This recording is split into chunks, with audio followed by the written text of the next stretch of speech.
Wasn't that sweet? I got engaged too. Very. That was good. That was good. Every week we congratulate Curtiss on getting things done. Finally.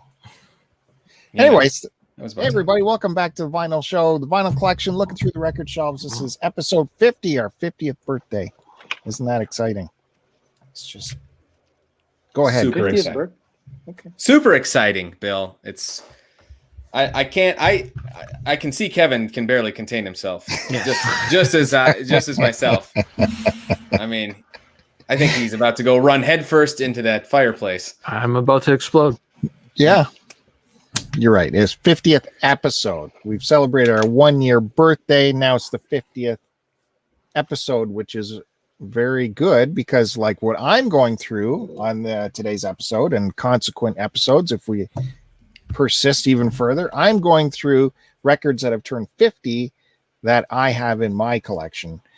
So that's fun. 1971 was a huge year.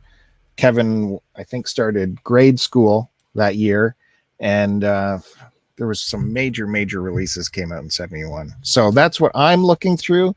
My the rest parents of the weren't panel, even out of grade school yet. 71? Oh, My yeah. goodness. Okay. The rest of the panel, they got big things planned, so stay tuned. We got a big episode. Thanks, everyone, for joining us. Like I said, this is a live chat, so if you want to say hello in the chat, we are welcome to have you. We got Canadian Retros already here. So, hey, Troy, Hey there. thanks for joining us. What up, Troy? And, yeah, I guess it will be the four of us today. We are lucky enough to have Kevin back after a brief hiatus due to AstraZeneca, Mm-hmm. but it's good to have him back. Glad you're feeling better. Yep. Sorry, I missed your Fandango record earlier today. Oh, it was brilliant. Missed a good one. I've watched half the replay so far. I was coming off overnight, so I'm juggling a lot of things here. But yeah, that was good so far. Good chat. Good chat. Good. Episode 180 of Retro Fandango. Yep. Thanks By for the way, coming back. I watched STC Pod, the latest episode, this morning. That's how I started my day. I got to work and I threw that on while I was doing the work at work. Good. Yeah, that was a good one. We got lots of good feedback from that episode. I gave that comment a thumbs up, and I actually gave it a shout out on Retro Fandango. Everyone needs to go check out that comment. It's a great comment. It's what we hope from new listeners to experience, how they experience the show. My favorite part was when he said, "Why don't you two just pick up a phone and call each other? Why are you bothering recording this and putting it on the internet?" Yeah. That's the magic, right? Yeah, that is the magic. STC Pod. These two Canadians watching each other's stuff. Well, I'll have you know, down here in California, Matt Bandy, I was watching your family all day. Oh. Wait, that came out wrong. I was from afar watching your kids. No. This has gotten away from me. I'm sure it's fine. I'm sure it's nothing to worry about. I was trying to make Kevin laugh. He's going to be a tough one today. Whew. It's all stick in the mud, Kevin. I don't know. I'm actually quite tired, so I get giddy. I get giddy when I'm That's true. Tired, so. That's never true. know. We just have to loosen them up a bit and apply a little bit of the lubrication to them. We'll get them going. He naturally self-lubricates after a little bit of it's like Ronnie the limo driver. Just Physiological effect. That's normal. Matt Bandy, how are you? Good to see you, sir. Doing good, thanks. Good at work. Busy week. Been playing a lot of Skate or Die. Pretty regularly doing a high score challenge this month. I was all set to keep going until Duke fucking nuked my score from outer space last night, and I might be done. Done. It's what's today? The 7th. 7 days in. Yeah, I there was I figured out a little secret to up my score, and he figured it out too, and just ran with it. So I thought I was going to win this month. I really did. He was like, I'm not very good at this game. I think this is the month you're going to beat me. But it's fine. That's the most skaters I've played, I think, ever in my life. And I played it quite a bit as a kid. But yeah, I've been having fun with that. Well, I'll give you credit, Bandy, because, back in the day, a little show called Retro Fandango had a bit of a beat the score challenge that they started, and I think they stuck with it for maybe 2 months, 3 months, something like that. Maybe. I didn't even participate in it. That was all Richard. Well, there you go. Yeah. I mean, if that doesn't tell you everything you need to know, I don't know what will. So you can look for that on Twitter, #BeatTheBandy, for what's going on there. I tried to get into it. I went to my Wii is like my multiplayer. It's a hacked Wii that has all the goods on it, but I started it up and none of the emulators were on it anymore. It's like they just disappeared. They walked away. So I don't know. It just like that. They just aren't on there. Yeah, it's weird. One appeared after several reboots, and then I tried to launch it, and it just crashed the system.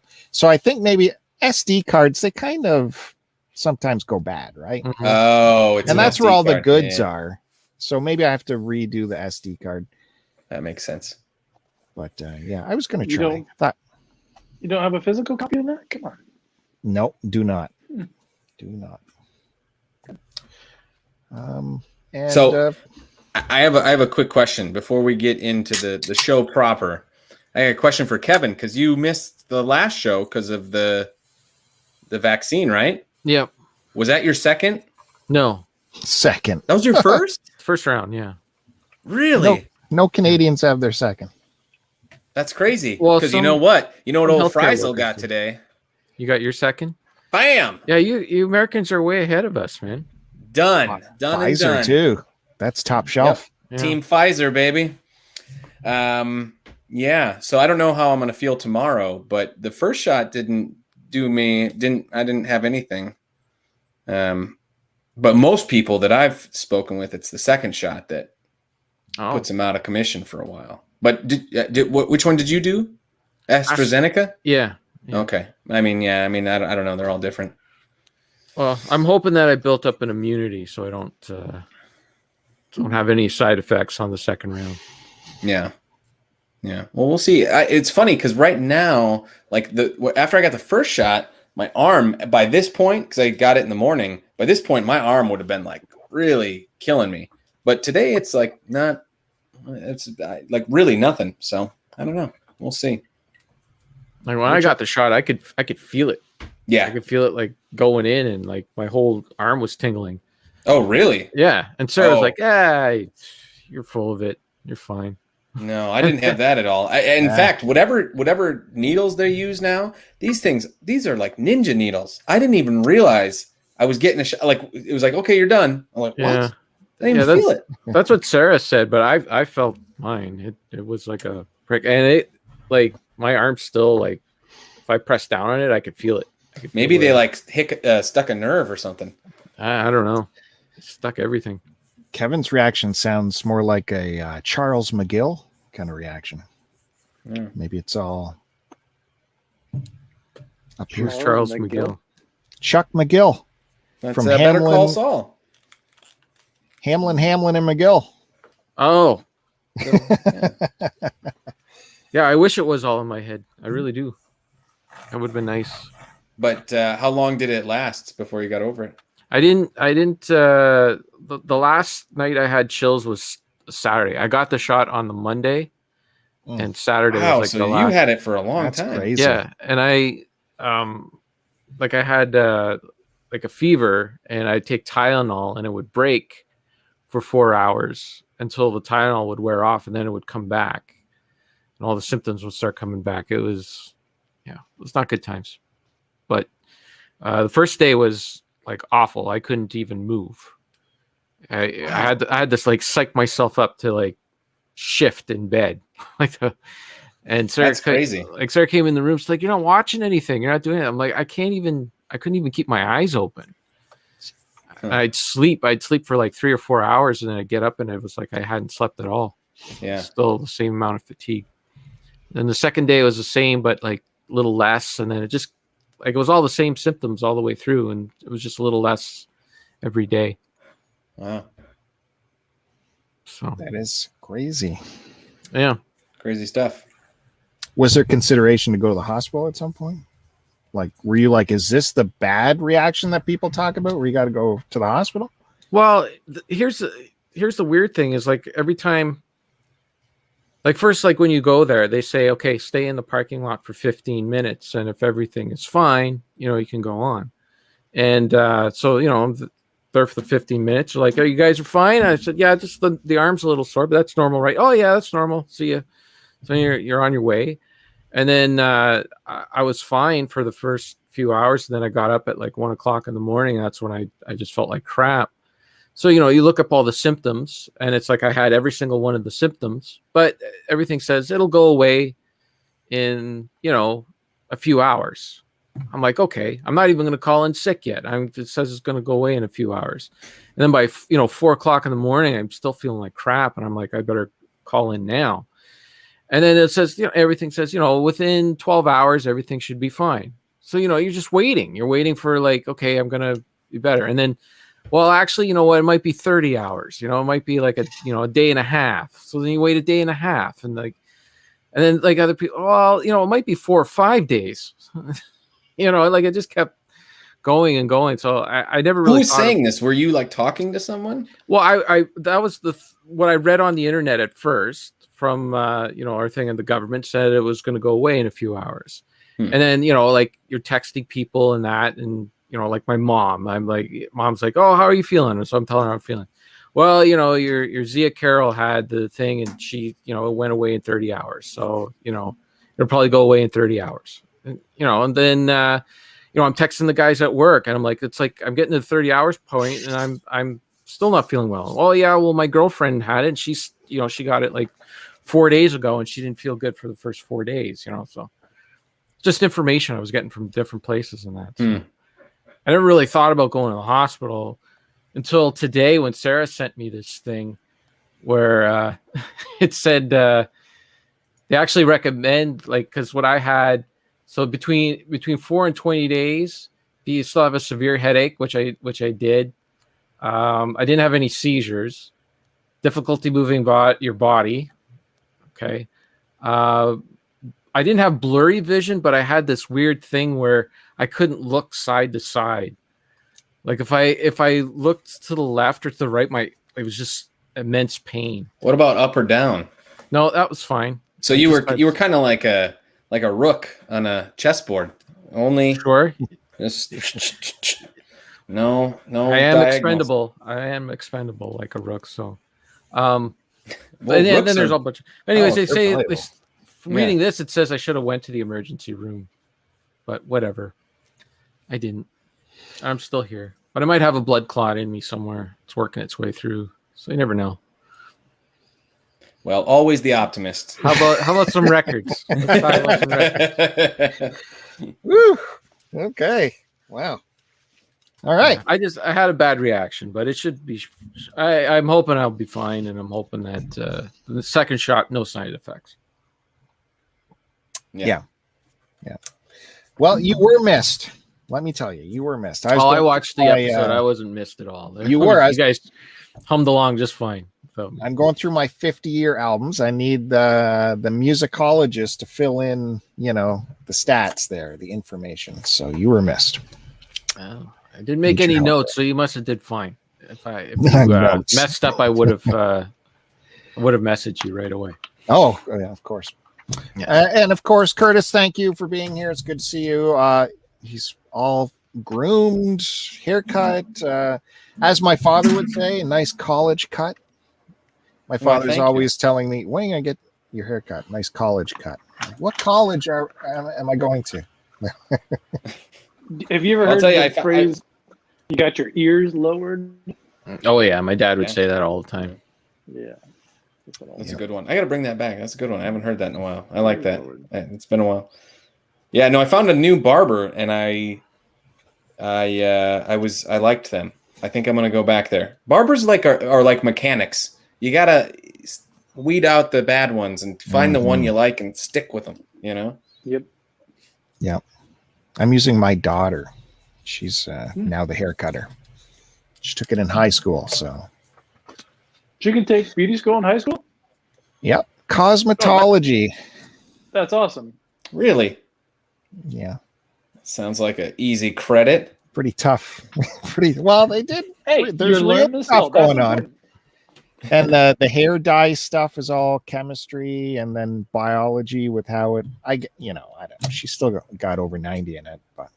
Yeah, you can, your daughter's learning a skill. She can go right to work when she's done, right? Absolutely. Yeah. And That's she's perfect. she's cutting my hair. Of course, she's charging me, There you go. but it's still better than sitting in front of a stranger for however long making small talk. Okay, so Troy said he did get the shot and no problems, and he did love the lady caressing his arm as she entered him. So that was good. Oh. He says, "What does ears lowered mean?" That's got a haircut because now the hair is above your ears. Well, their ears look like they dropped. Yeah. All right. So we are 15 minutes in, haven't discussed any music yet. So let me kick right off with something. If you guys will indulge me, I'm going to have a little bit of viewer mail where we got a question in the mail, and this subscriber actually also sent something really, really, really cool to look at that is related. It's related to Bob Dylan, but it is a super cool, rare takeaway that they were selling in Japan at concert venues when he hit them on their tour. Let's see if I can get this. What's a takeaway? Like you buy a T-shirt or something, right? This was offered for sale at the venue. Like ephemera. Okay, yeah. So I was gonna ask. Like ephemera. Let's see if I can bring it in here. Wearable ephemera.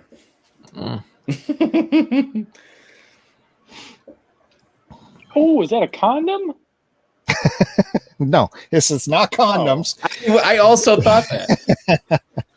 Let me see if we can get a little bit closer here. Whoa. So yeah, these are chocolates that celebrated Bob Dylan Japan tour of 2010. And I think they're sitting on like a paper towel. I should have got them to tell me how big this is.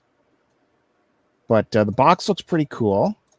And when you open the box, It looks like there's a case protector on that. Well, careful with the picture you go to next. I know. I don't want to be too clicky here. Yeah. Might get to the nudity early this show. So every chocolate is an album cover up until 2010. Can you see that? Wow. And they're all individual chocolates. Oh, that's pretty neat. So he's never opened any, and it's never snacked on the chocolate. But isn't that crazy? I've never seen anything like that. Every album done up in chocolate.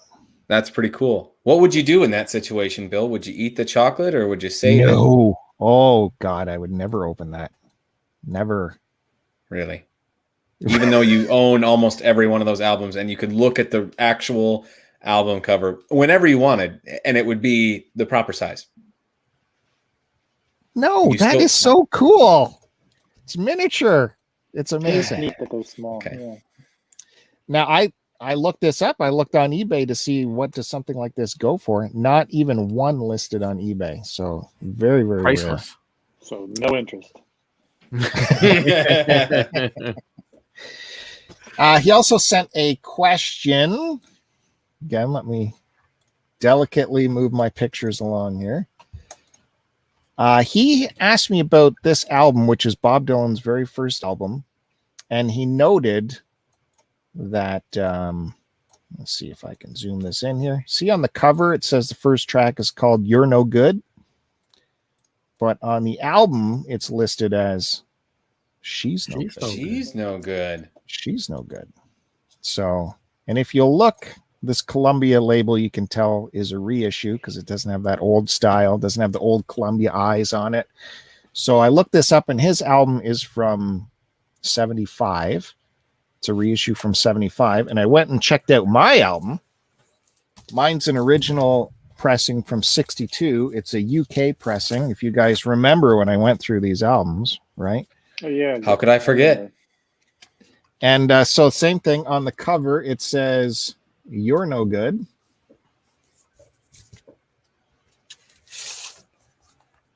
What do you think Chris is going to say? She's no good on this one. And if you recall, because this is a UK release, it's on a CBS label. Then that would be, "You're no good." And it's still... Can you... Oh, I should show the right side.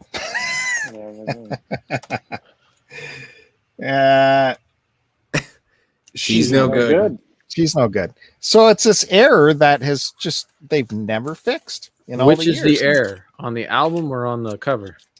Okay. Well, you're the vinyl pundits. That song is written by, who was it, Jesse Fuller?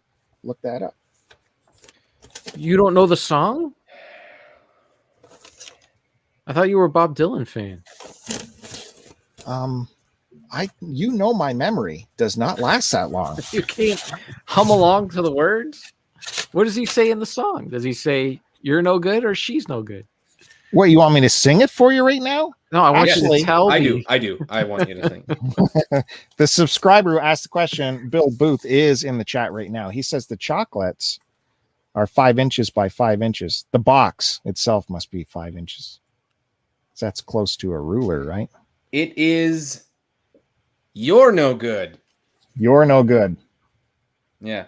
And so Bob's arrangement, he must be saying she's no good in it. So yeah, it's an error they just didn't fix. If anyone has a later pressing that has it corrected, I'd love to know about it. And I looked it up I have in one upstairs. I don't know what it is. I can go get it if you want. Please, is it near the fireplace? No, it is not. Oh, damn. Okay. Yeah, so check it Gonna out. make me choke again, Bill. I did check out Bill's 75 reissue. He didn't win the lottery on that one. That's only worth around $15. You need to have the OG to get some dough on there. So What's the OG worth? it's hard to say because mine is $17. Mine is UK, so it's hard to get real prices on the UK version. But What's wrong with the UK? The American version is around $150. According to the book. Now you go to Discogs, they're going to have all kinds of weird numbers on them. Just before anyone calls me on it and says they found one for 35 cents on Discogs, but shipping is $75. Look at the median price. That's usually what they go. Okay. Exactly. Yeah. And while we're waiting for Kevin, if you guys will indulge me further, I just wanted to mention I got an email today from my T Public store that all my shirts are on sale this weekend. Oh. So that's where I got this shirt. And if you'll indulge me even further, I can give you a quick browse of my T Public store. Are you really running an ad during the show right now? This is not paid promotion. It's someone's paying for it. Trust me. So here it is, and here's some of the designs I got. I got Willie Nelson, got a Jerry Garcia, some more Grateful Dead stuff, some Bob stuff, and some celebrating home video designs. What is this? Did you design these or what? I don't understand. Yeah, well, mostly. Yeah, you made these. I've taken elements and created T-shirt designs from those elements. So he went to Google's image search. Yeah, you are quite the So there's like the Bob shirt. entrepreneur. there, Bill? It's images that I've found and said, geez, that would look cool as a t-shirt. And no one has done it, so I'm doing it. So check that out. Go to tpublic/STC pod. And this weekend, it's just a public service announcement I'm doing that this weekend those are on sale. I'm just saying. Just saying. It's the big Lots moment. of fun stuff there. Kevin is checking his. It's the same deal. Says you're no good on the cover, and she's no good on the label. Yeah, and yours is newer style Columbia label as well. Yeah, and no sleeve. What's the catalog number on that one?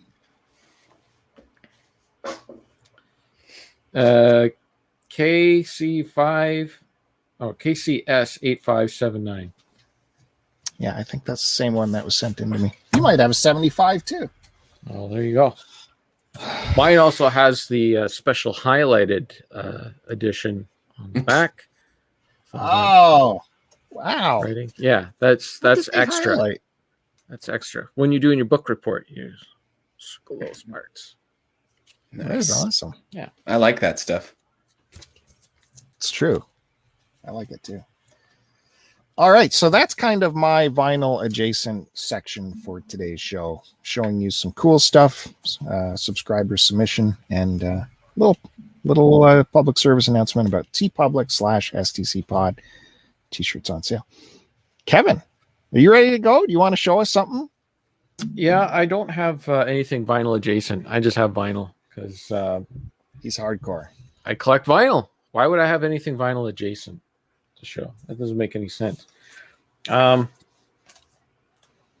here it is. We talked about it a little bit last time I was on, and now it is here. This is the new Greta Van Fleet. Oh, wow. Double disc. Now it's pretty cool because it's got that vinyl or leather. Oh, feel to really? it. Yeah. It's not leather, but it feels like leather. Right. You Yeah. know, that texture. I have a Eric Clapton album that's like that as well. It's a double, huh? So this is their newest album. Is that what you said? Yeah, it just came out earlier this month. There's the inside, the gatefold, and it's just on black vinyl. There's 2 records. I haven't listened to the second disc yet. I've only listened to the first disc.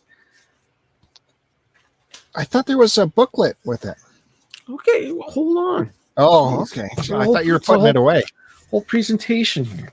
Put Very anything curious on it. about But it. there we go. There. I'll just show you disc 1. I haven't looked at disc 2 yet. There you go. So you can see the label on there. I've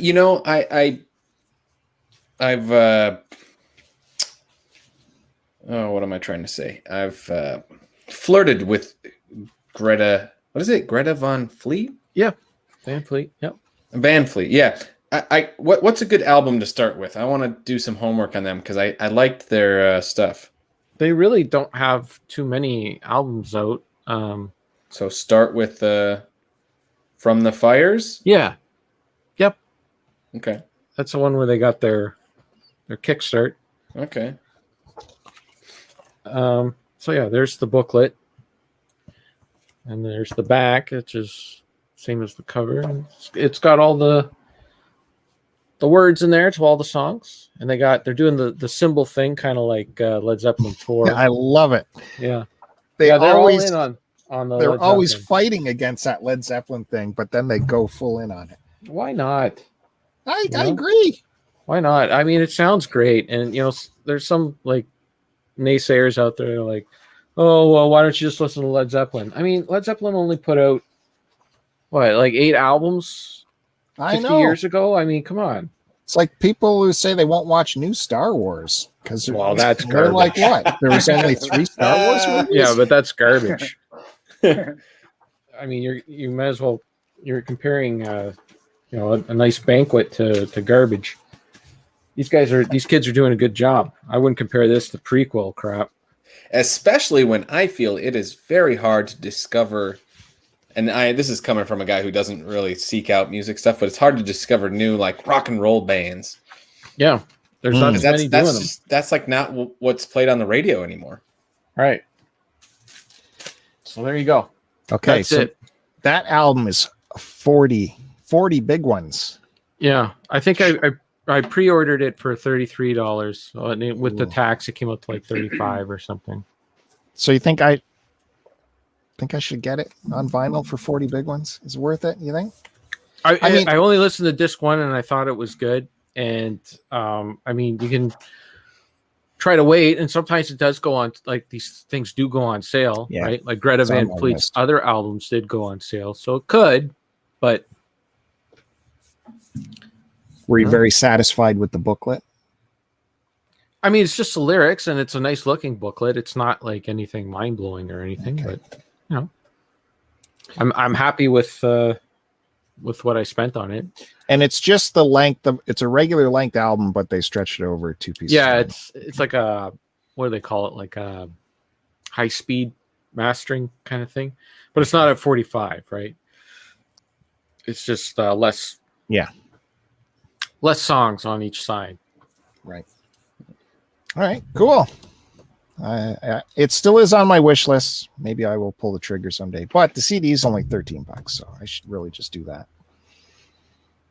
I mean, it's Greta Van Fleet, man. Like, It's Greta, man. yeah, come on. Greta. You're gonna CD Greta. that. You have the other ones on vinyl. You can't break it up. Why would you do that? Yeah, Just buy both. That's true.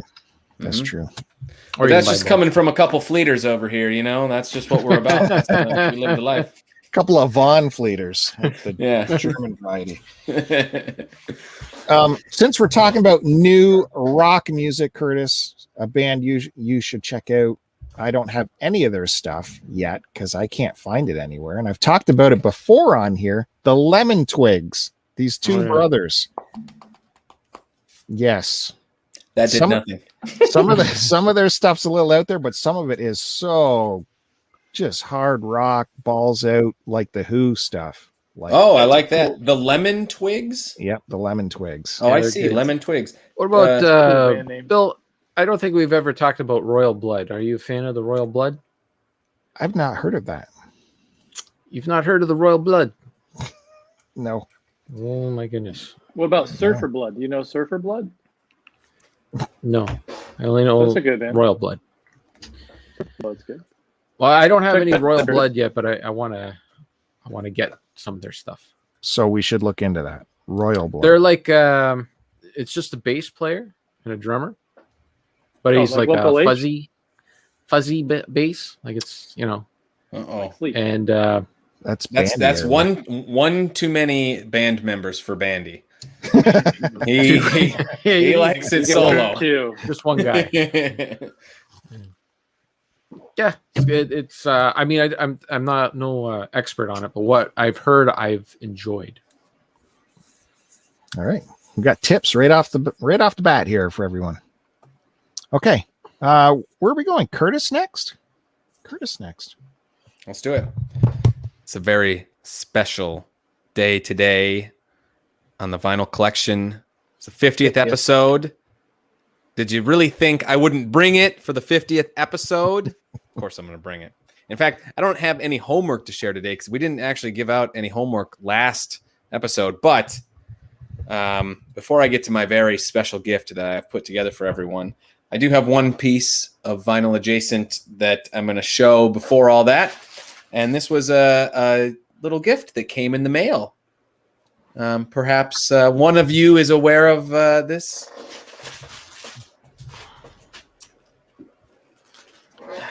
Was the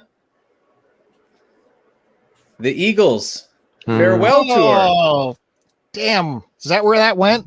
Son of a from bitch. a Mr. Bill up there in the corner sent this to me. He showed this on the podcast like a month ago, maybe.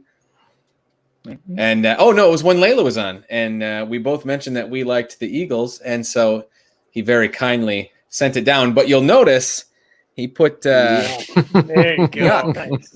yuck on there. Yeah, And this is a great show, by the way. We haven't watched it yet, but we will definitely dig in. Look at that. That's just got everything on there. Love it. Yeah. So good. So good. But that wasn't it. No. Mr. Bill got pretty fancy. So let's dig into this. Nice little Right? Yep. Mm-hmm. Let's Beautiful see. shape. Let's see. Oh, okay. Boring. Wow. Uh-huh. Just all in there. It's got a nice little booklet. I think Bill showed all this stuff, so I'm not gonna go through it. And then you open it up. You got this, a couple discs.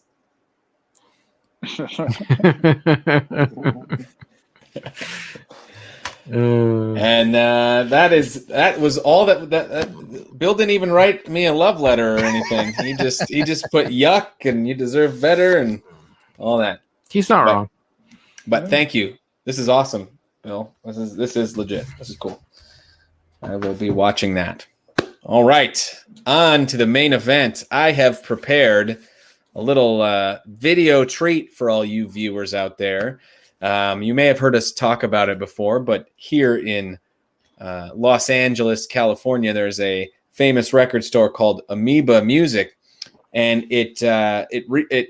the original location shut down last year, right after COVID. They were going to be moving locations, but they kind of had to do a premature closure, and everybody was sad. But the good news is they came out the other end. They got a new location. And I went there today for the first time, and I thought I would film it for all of you so you could see this location that we always talk about. And cool. So I think Bill has the video queued up. All right. You may have to go back a couple seconds because it looks like down here. I can't go back. I don't think. Oh, maybe I'll go back. I don't think I have any control. I can add it. We go inside? Oh. Magic. Okay, hold on. I'll go back. There we go. We ready? Is that just a temporary look? Yeah, this looks like a temporary sign. Yeah, I think it's just a temporary sign. Okay, here we go. All right, here it is. Brand new place. Staying healthy. Should we go inside? Let's go inside. Who dissolves? Oh, yeah. I got it fancy. I made this on my phone this afternoon. Jesus. Wow, this is a huge God store. damn it. That's real similar to the old one. All right, this one's for you, Matt Bandy. They still got your underground metal Underground section. metal. So let's show that. Oops, how do I switch the camera? Ah, crap, I'm gonna have to stop and start a new thing. Okay, All does this mean directors say anything that. to you? You a big fan of Oh, sludgy. Sludge? I know SOD. See if we can find any nudity here. Let's take a look. You're slow. You're going too fast, Curtis. Where's the Norwegian black metal? Oh, we've made it into punk. There, Abbott, that was. Oh, Okay. that. Yeah. You got the record? Staff picks. I've heard of them. There's a Good- pet computer on it. band. Yeah. Now you're in the hardcore. This is It's on metal. Zappa. Oh. Oh, now we're talking. Went right to it. Yeah. Oh, I'll tell you what I want, what I really, really want. Of course, they have their clothing section. Buy all sorts of stuff. Iron Maiden, Motorhead, Nice. Oh, no Slayer. baby onesies. They got everything here.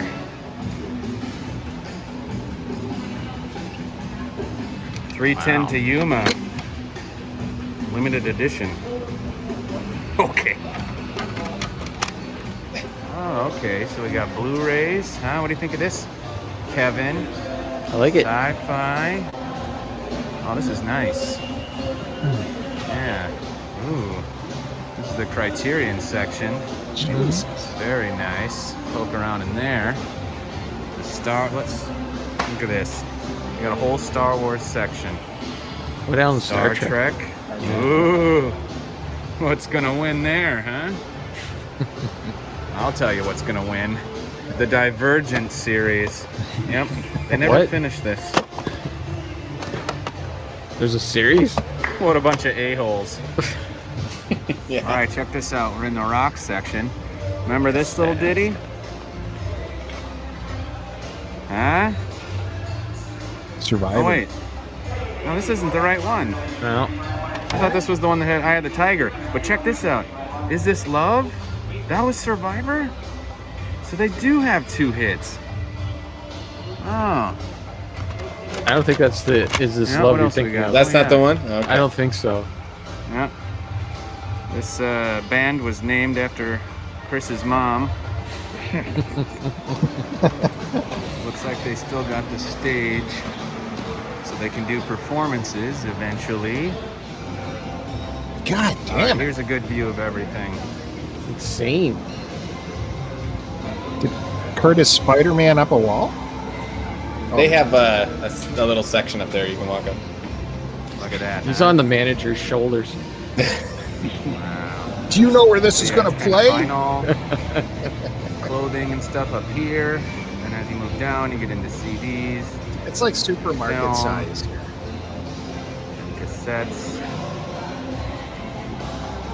Man, I remember stores. and up here they got books for those who read, huh?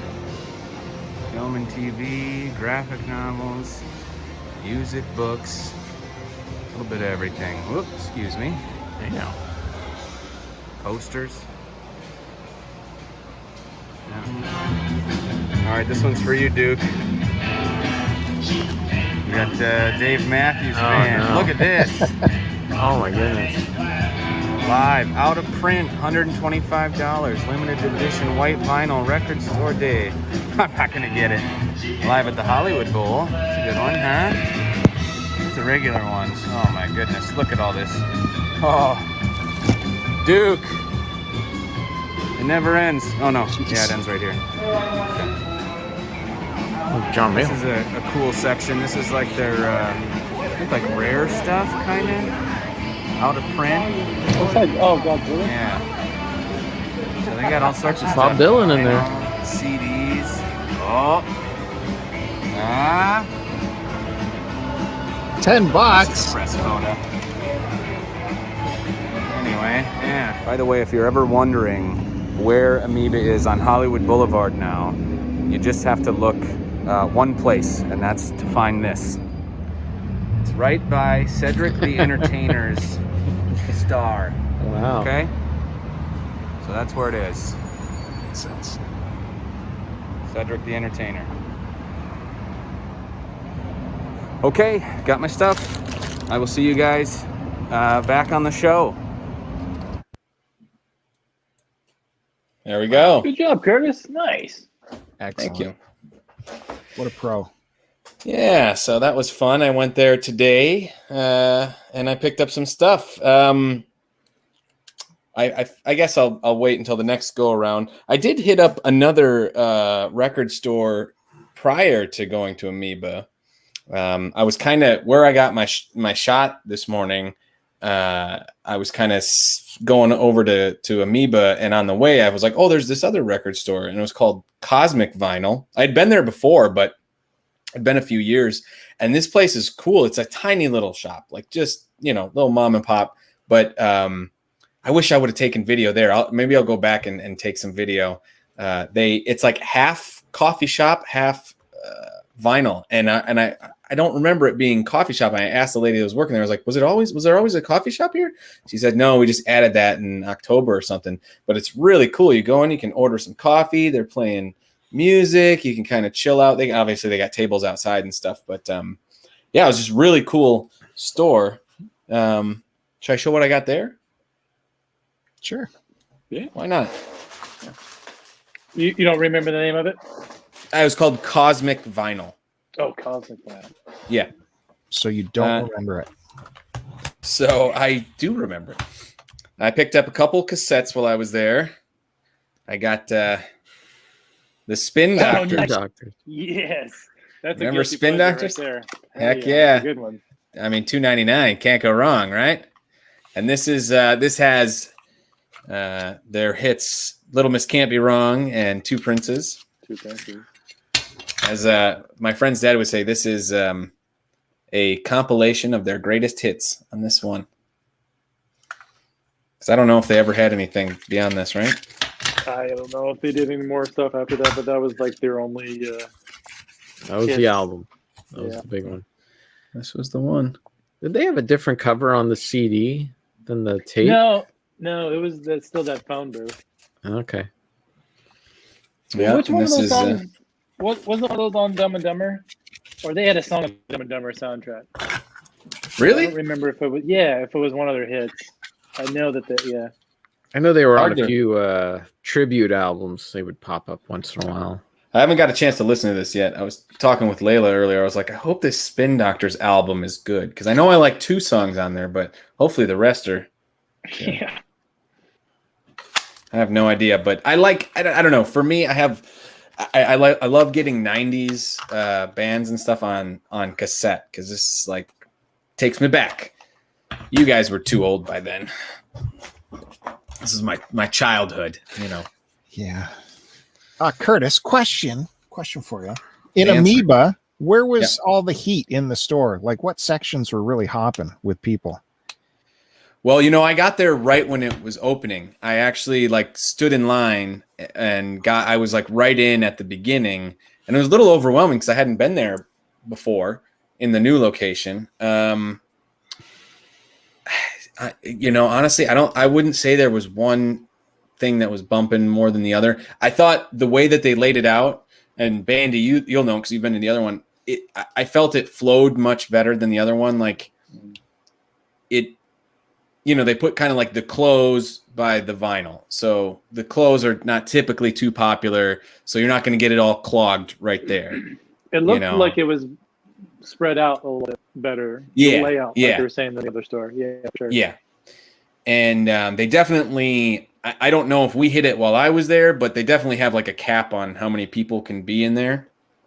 And like as you're walking in, they make you do hand sanitizer before you touch anything, that was neat. But like the cassette section, were you like the only one in there, or was the? Well, see, yeah, the cassettes. So in the back where the movies are and like the stage and stuff, the cassettes are along the back wall there. So yeah, like down on the like as you go in, there's like a little dip, and that's where the movies and the CDs and the cassettes are. And then up top is like the vinyl and the clothes. And then up top where I was filming the big long shot, that's where all the books are. So there's a lot of different sections. This is cool. So was there other people in the cassettes, do you think, or was it just you? Oh no, there was definitely people looking at cassettes. Okay. Oh yeah, I mean, then they got a big cassette section. Yeah, it was shocking just what you showed us. Yeah, and shocking they had the cassette like anti-theft brackets after all. Yeah, I haven't seen those in a long time.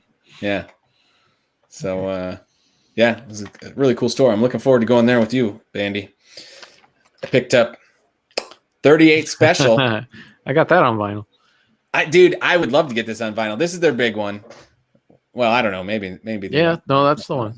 This is the one that's got Hold On Loosely. Mm-hmm.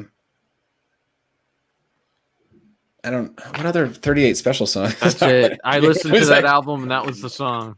That was it. And luckily, it's number one on the side one. So get it right away. You can get in and get out if you want. Sometimes I like that when it's like a one-hit wonder type band. This isn't not much to this one. 38, special. Not so special. Oh. We got there at the same time. And then I picked up one vinyl while I was there. I got Rolling Stones Still Life. Nice. Now this is one of their live albums, and you can see I got it for $4.99. That's a steal. Yeah. It is a steal because this is a good album. I actually listened to it this afternoon. And unfortunately, what's up? What year is that from? 81. Well, the album I think came out in 82, but the concert was 81. And this I'm sorry, Carla, but it's mine now. That's some prison scratch on there. Yeah, this is there's a track. You see that? Under My Thumb, Let's Spend the Night Together, Shattered. It's got some like this Going to a Go-Go, 20 Flight Rock. Those ones you don't really hear very often.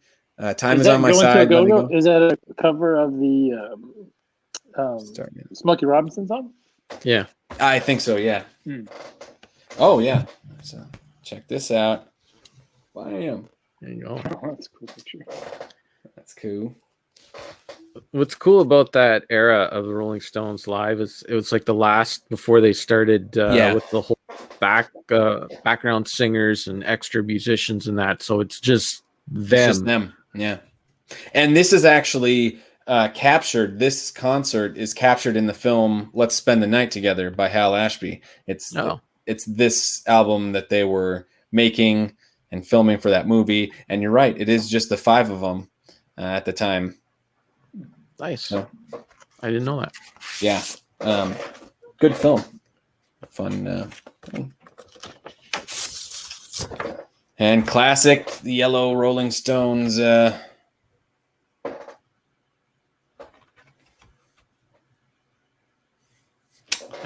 That's it. So yeah, that was a cool little store, Cosmic Vinyl. If I shoot over there again soon, that was where they had the Toys in the Attic Aerosmith that I passed on. Because I was like, I know I'm going to Amoeba. Wish I would have got it. It was the grass is always greener sort of situation. You must have made a sound out loud when you saw that album there for that cheap. This one? Yeah. Did you gasp out loud when you saw that there? You know what's funny?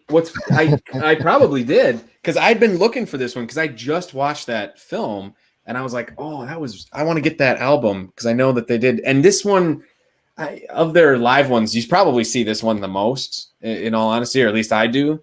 But you never see it for $5. I'll tell you that. So, yeah, there we go. All right, cool. Matt Bandy. Hey there. I got some vinyl adjacent. All right. I got a grip of CDs here to show you.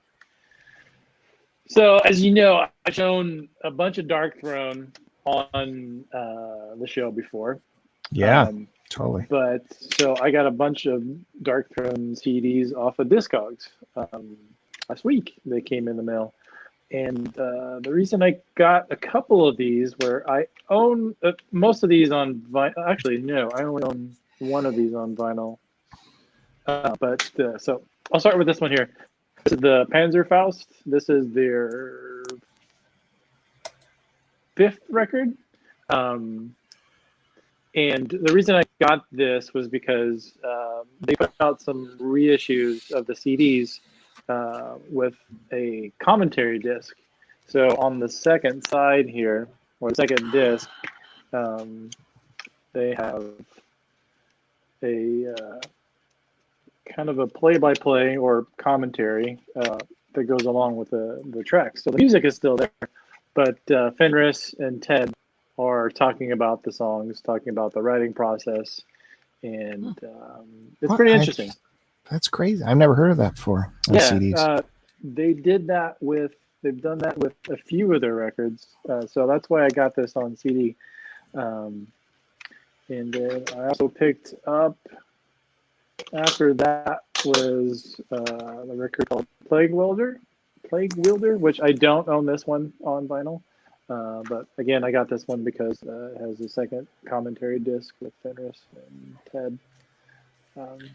This one I'm not too familiar with, this record. I haven't really spent much time with it. A lot of, this is, I guess, considered mid-tier, or not mid-tier, but their middle period, where their sound is kind of starting to change quite a bit from the early black metal stuff. They're starting to incorporate more punk rock, more traditional heavy metal. So a lot of these I kind of listen to.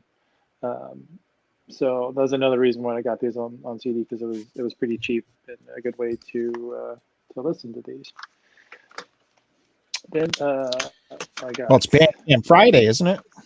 Today was, yeah. Mm-hmm. Oh, I picked up a couple. right. Picked up a couple things too. I can talk about what I got there. It's what? What did you say?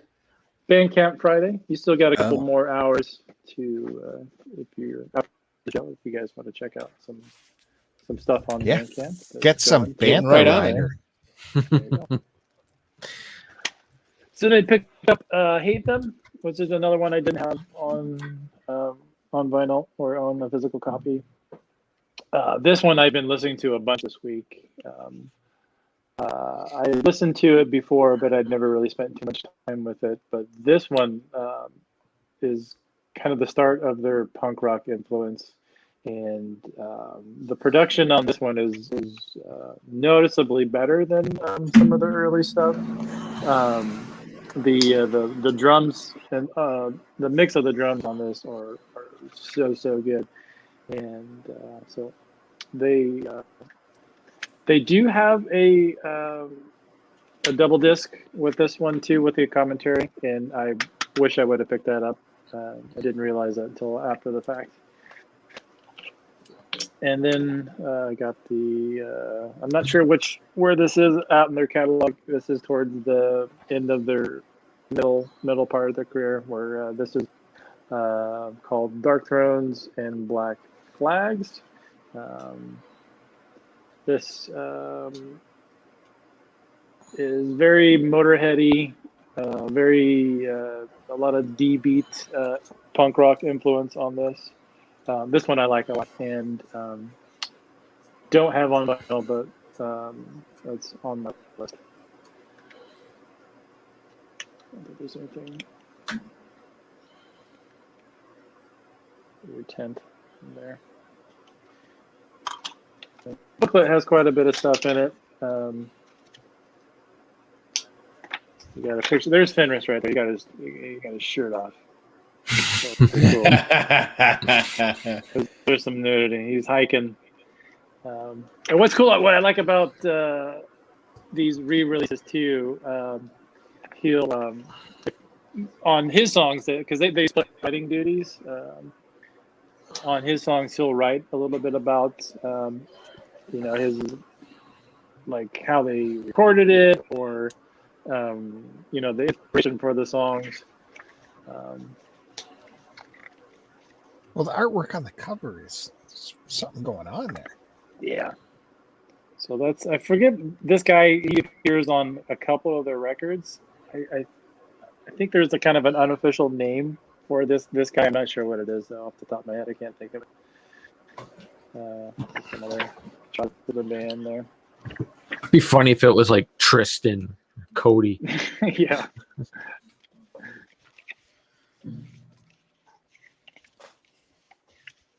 But also, I really like on, I forget what release he started doing it. Fenris started giving some recommendations of albums that he's listening to, or stuff that's kind of obscure that you can check out. So Dude, these photo choices are awesome. Yeah, those are just very those are Facebook casual. Facebook cash.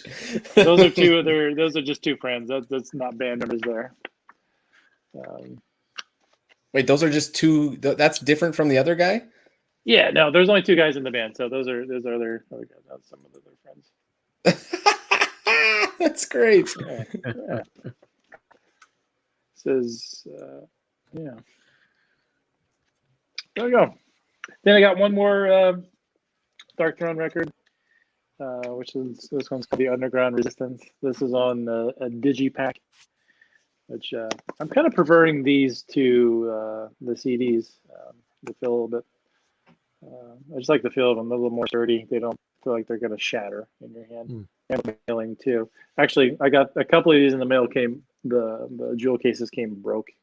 And I know the seller sent in a bubble mailer, which probably wasn't the best idea. But he refunded me my full shipping costs. So, nice. Which was it was real easy and good to work with. Just a guy selling on Discogs.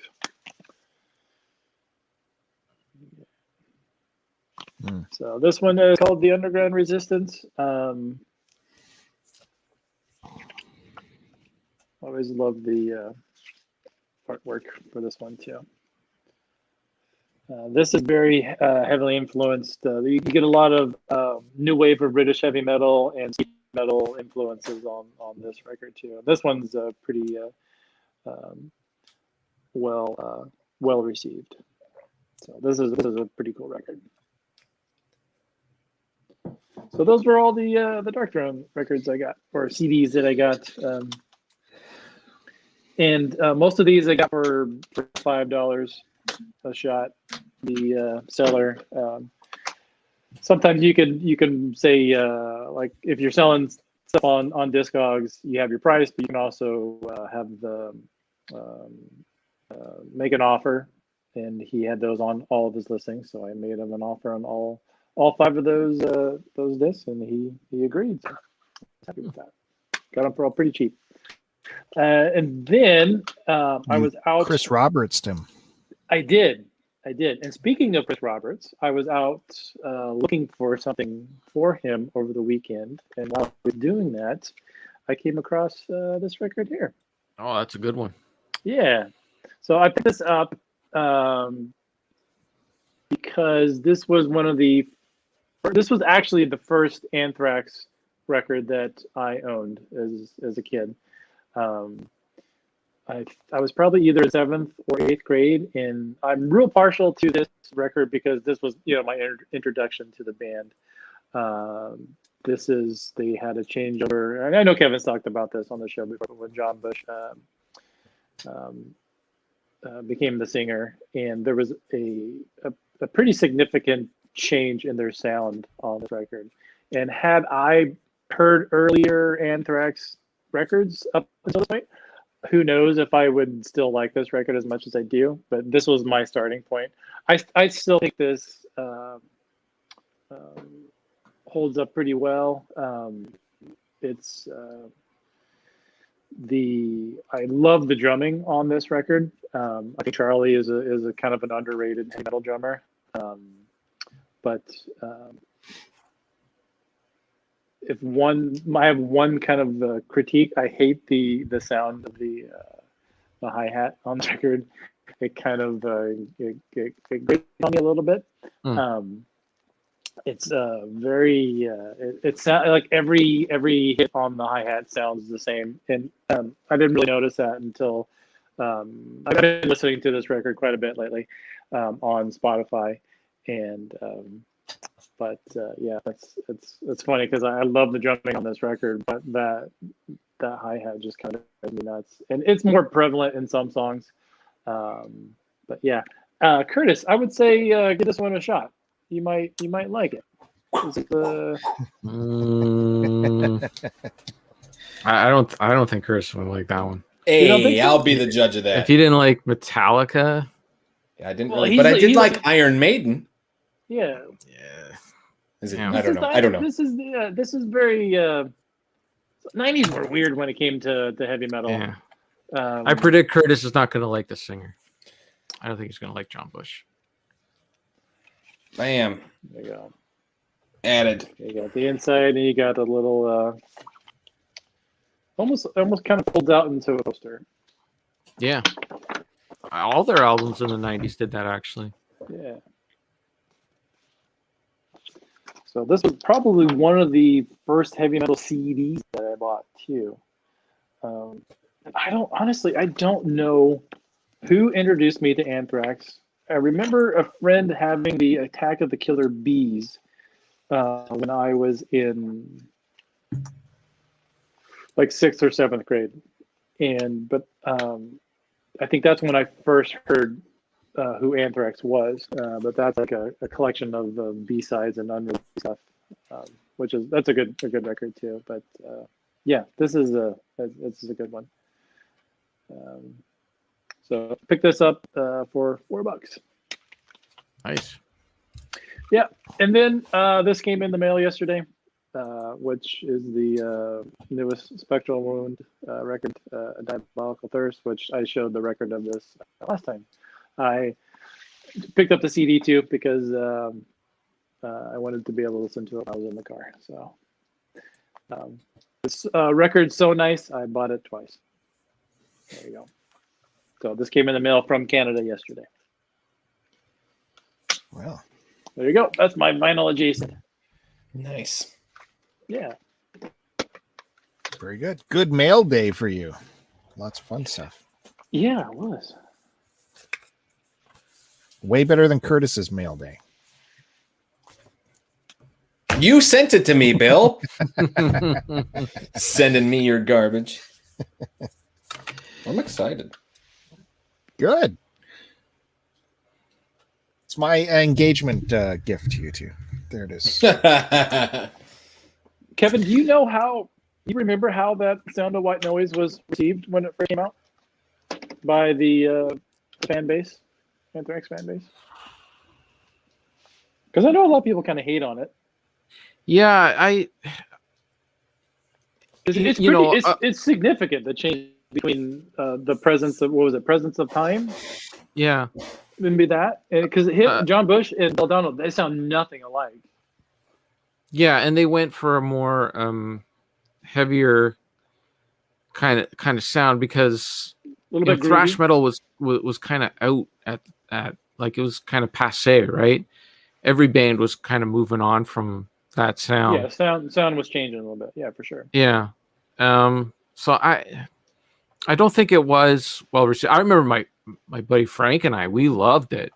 Like that was, like you were saying, that was your intro to Anthrax. That was mine as well, because I didn't really know anyone else who was into Anthrax. So I didn't get to the Belladonna stuff until after.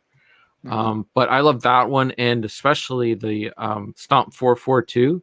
Yeah, I love that CD, and I still have it. I still, listen to it regularly. But all the heavy metal was weird at that time, right? Like all of it was passé, all of it was, it was all grunge and everything. So it definitely wasn't mainstream. But among like fans, I think like most of them were just posers and moving on to grunge and stuff, anyways. So I don't remember it like creating any sort of waves or anything like that. Although they were on that Beavis and Butthead CD, so. Oh yeah, the Deal America? No, it was the Beavis and Butthead Experience. They had a whole thing where they actually visit them on the trailer. Oh, I don't remember that. It was like they did a whole skit with them. No, funny. Did you ever see the episode of Married with Children that Anthrax was on? I did, like a long time ago. I can't remember it. Yeah, that was they eat some of Peggy's food, like from the refrigerator that had been in there for years, and they like start hallucinating and stuff. Yeah. I remember them. Remember when the whole Anthrax scare with 9/11 and all that, right? Yeah, that's right. And I remember Jay Leno. That was pre 9/11. That was like during the. That was like in the late 90s where people were like sending Anthrax in the mail. Yeah. Wasn't that tied into 9/11? I don't know. Maybe it was. I don't know. It's been. Well, anyways, I remember Jay Leno had them on, and Jay Leno was just such a dick to them, like just making fun of their name and shit, and it was just Jay Leno was such a dweeb. He was so uncool. He's on the cutting edge. Yeah, I like Letterman would do something clever with them, and fucking all he did was just make fun of them. It's like, why even have them on? Same thing with the Jackass guys. He'd have the Jackass guys on, and he would just make fun of them. It's like, why would you even have them on? I don't know. Anyways, enough of Jay Leno. I didn't know you were such a fervent supporter of the Jackass guys. I'm not. I'm just. How dare he make fun of them? I really haven't watched any of the Jackass stuff. I watched the movies, but like the TV show, I hadn't even seen the TV show. But I used to have to run Jay Leno at work, and they were like, "Oh, we got the Jackass guys on," and I'm like, "Okay." The Jackass guys come on and they do they're doing stuff on the stage and all that, and he's just making fun of them, and I'm like, "Why even have these guys on here? This makes no sense. If you don't like them, why are they on your show?" Yeah, being condescending to them. Yeah, that's what I mean. Like Letterman would have like Mike Judd on, and he'd be in on the joke. Like he'd be like, like talking about Beavis and Butthead, and like he knows that it was dumb humor, but he knew like he got the joke basically. Whereas Jay Leno would have these people on, and he would just make fun of them. I didn't get it. Anyways, didn't mean to get on a Jay Leno rant. I'm tired and cranky. And that's different from. We gotta start these shows earlier, man. Like let's do it at 2:00 in the afternoon. I'll be. I could have today. Yeah, that would have been great. But we would have cut into your Fandango time. Well, how long this show goes, yeah. Because we started recording at 5. Well, like I said, I was coming off overnight, so need to sleep at some point. But, Friday night, it's happening. Excuses, This is where the excuses, action Bill. is. This Yeah, is where we the got Canadian Retro and William. Oh, they left long ago. Oh, But this is happening. it's happening now because I'm finally up and I will be continuing my albums that turned 50 years old this year from 1971, since it's 2021 right now. What a fantastic year for music to come out. And I think I talked about it before. I heard them doing a series on Sirius Radio where they were going through, the greatest albums from 1971. I thought I should see what I have on the shelves from that year. And surprisingly, I do have a few. So that's what we're going to do. Since I have gone through my entire collection, I've gone back and I've curated what was released in 1971. And that's what I'm going through right now. I started last week. We showed things like Janis Joplin's Pearl, Jethro Tull, Aqualung, the Yes album. James Taylor had a record out. So next, and this is chronological too. We're going through. Don't ask me what time of the year this was released, but we're going from the early part of the year chronologically. So after, what was the last one we did? JT, I think. James Taylor. Yeah. So after that, from my collection, we have Crosby, Stills, Nash and Young, Four-Way Street. You definitely should have this in your collection. This it's their third album with Young, their first live one.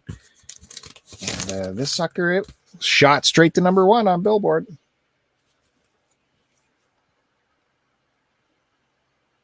Their third album with Young? That's what I understand. There was Deja Vu, and what was the second album? Was it So Far? Was Young with them for wasn't that? that a greatest hits? Hey, you're the expert. Okay, it was a greatest hits. Does it count? Okay. I mean, it had Ohio on it. Four-Way Street would appear to be the second album. Oh. After Deja Vu. There we go. So Far came out in 74. Right. But Well, So good Far thing. is a compilation. It is a compilation. You Good are thing I got correct. you guys. Oh, by the way, this sucker, portions of it were recorded at the Fillmore East. So you're going to hear a lot more from the Fillmore East in 71, if you guys know what I'm talking about. By the way, that is a great live album. It's not doctored at all. Like, you hear all the mistakes, warts and all. It's the way it should be. I do appreciate that's part of the fun of it is like hearing the other stuff. Like, some people don't like it because their harmonies were off sometimes, right? Because they couldn't, I don't know, they weren't getting the right return. Or Back in the day, doing harmony live on stage, Yeah. impossible. Yeah. The monitors just aren't good enough. right. But it's good. It's good stuff. Hey, we have Duke popping in on the chat. Hey. Let's see what Duke. We got a viewer. Duke. He missed all the Dave Matthews content earlier. Oh, Yeah, Duke, so- I shot video for you, Duke. You know, Rewind. I had to find the Dave Matthews section for you. yeah, it was. There's some good stuff in there too. Some real action. How about this from 71? My favorite of the albums that Got some Rolling Stones Sticky Fingers. Yeah, my fingers were so sticky it ripped the zipper right off there. Ow. Well, we know you're good at ripping stuff. So, geez, like I said before, the cover, it's an Andy Warhol design, had a working zipper, original releases, which they did away with because of manufacturing costs, and some were saying it was damaging the vinyl as well. Do you guys know who this bottom portion of a human is? I always assumed it was Mick Jagger. I would assume it was Mick too. Yeah. Just That by looks like Mick's butt. By that, yeah. Yeah. Yeah.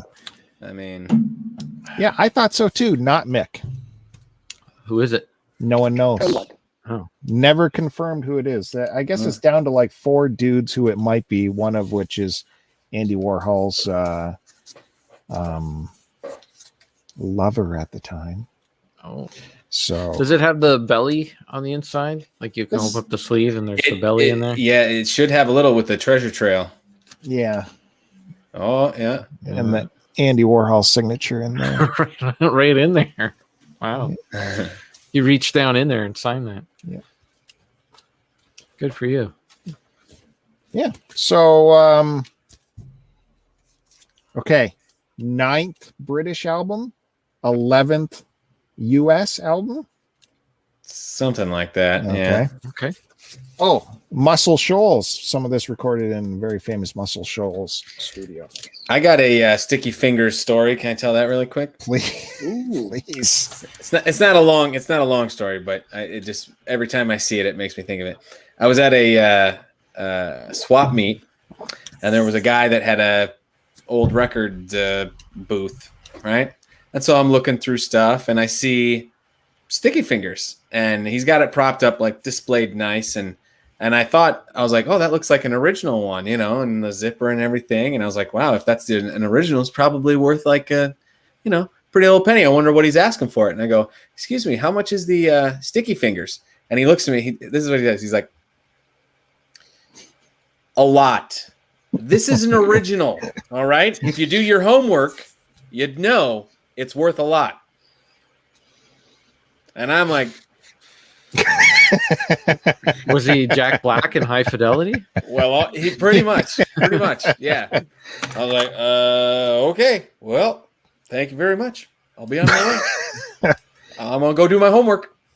Good salesman. Just like right out the gate was like, hello. There's some Jack Black for you. You should offer yeah. $5.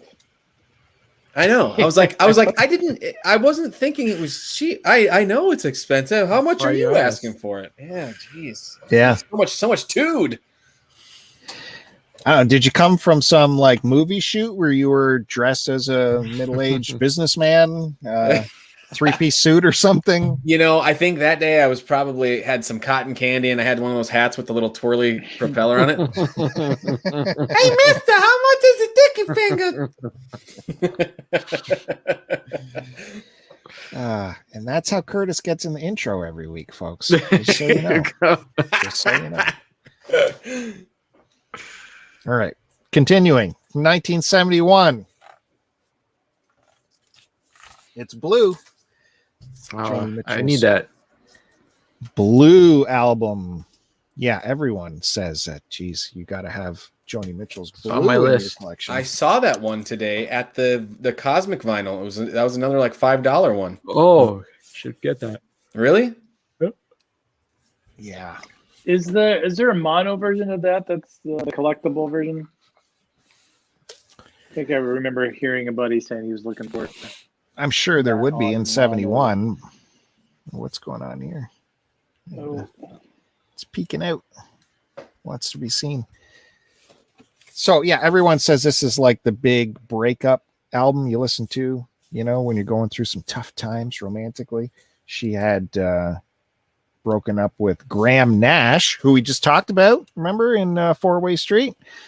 And so she penned a bunch of songs steeped in that kind of emotional remorse. But she was also banging at the time someone else we were talking about earlier, JT, James Taylor. So it's a breakup, but also love anew is in this album. Big isn't what's on here?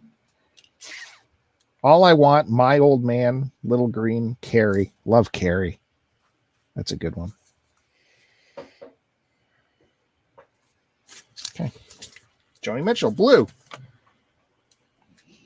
She written and produced that album too, all by herself.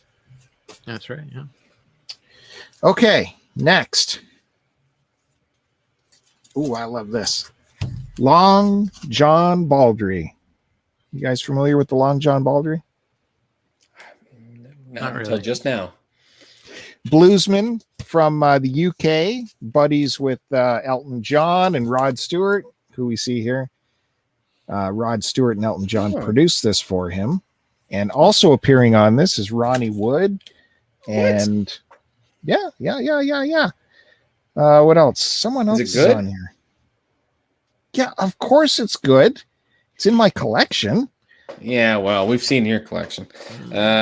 What's it called again? It Ain't Easy? Yeah. Now, here in Toronto, we have a radio station called Q107. It's like the rock station.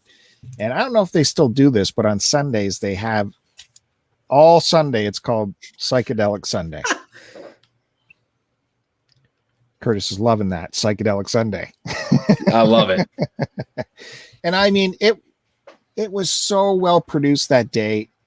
The music he picked was like, it just had to be perfect. Psychedelic Sunday, it had to fall within a certain range of dates. And if anything else, and they actually did this bit for a while where if you heard a song that didn't fall within whatever the dates were, it was like 68 to 74 or something. If something weird went in there, like a Survivor song, you'd be listening, going, what is going on here? And suddenly in the middle of the song, he would play a huge explosion sound and the song would blow up on air. And then he'd come on and say, this ain't happening on Psychedelic Sunday on Q107. That's just not going to happen. We only play from this year to this year. And he'd do that stuff. Anyways, that's where I first heard Long John Baldry, It Ain't Easy. It's he starts the song off by just talking to the and piano is playing in the background, and he's telling this story how he got arrested on the street for what a cop thought he was panhandling, and it breaks into the song at the end of it. It ain't easy, and you guys haven't heard that? No. Anyways, look it up. It's a fun song. Don't try to lay no bougie woogee. I'm the king of the rock and roll. Is how that track goes. And yeah, it's a lot of fun. You had a nice radio DJ voice there. Yeah, that was good. Yeah. Wow, thank you. So yeah, when he did that story song, he was laying on the floor the entire time, just chatting into the mic. So when you listen to it, look it up. Don't try to lay no bougie woogee on the king of rock and roll. Look that up and listen to it, and you'll have a lot of fun. It's just him laying on the floor with Elton John playing piano, Rod Stewart. It's good stuff. So this guy who is classic, right, has put out 2 albums. One in 1971 and one in 2013. Oh, he's got more albums than that. Where are you looking this up? Spotify. This is on Spotify. Yeah, they might not have the rights to all their records. Okay. All right. I'll give you that one. Okay. I've taken up a little bit of time there going through that, but it's a lot of fun. We'll have more to go through, but I don't want to take away everyone's time from them. I know Kevin is raring to go with some more fresh vinyl. Yes. I got some good stuff here for episode 50. Kevin knows about Psychedelic Sunday, right? Yeah. Yeah, I don't know if they still do it, though. Yeah, I haven't listened to Q107 in a very long time. It got shrunk to, it was like an all-day thing and then got shrunk to like a 2-hour block, and it just wasn't as cool anymore. Well, even what they would play on Psychedelic Sunday wouldn't necessarily follow the psychedelic format. Mm-hmm. It went from like psychedelic music to pretty much anything that was in the 60s and 70s, so it didn't follow the format. I didn't find anyways after a while. And while the DJ was rapping, he would play like chimes, like you're grooving outside on the deck. It was just a vibe. It was so good. It's nice. Okay, so this was the only Disney thing I had as a kid. And this is my actual Rescuers album. You guys ever see this movie? I like that movie.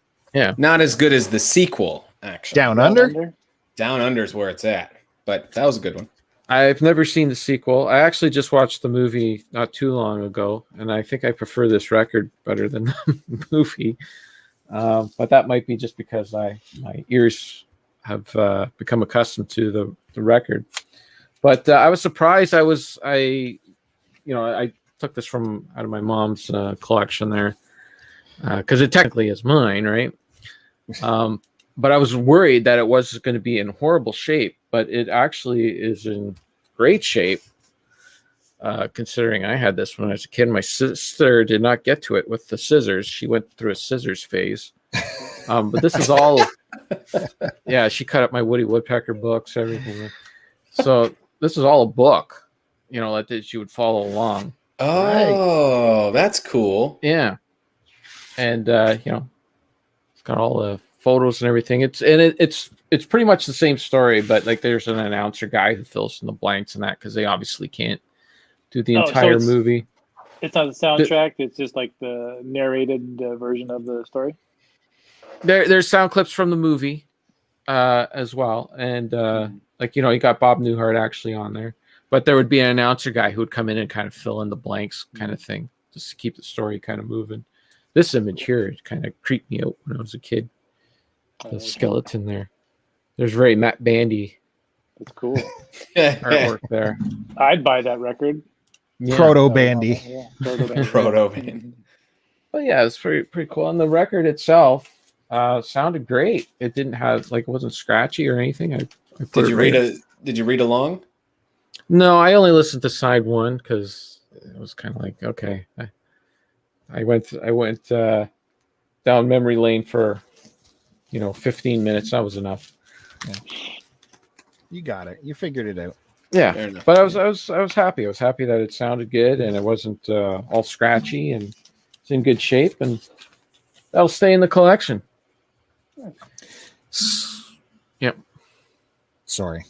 Speaking of sisters going through scissors phase, it brought up a memory in my mind, which is lucky because I don't have any memory. My older sister, who should have known better, this is what I remember from her when she was a kid, not music related, but she loved Wayne Gretzky back in the day. Back in the day, even when he was a rookie. And she would get Gretzky stuff from everywhere, like magazine clippings, any kind of hockey cards, stuff like that. And she would paste them all up in her wall.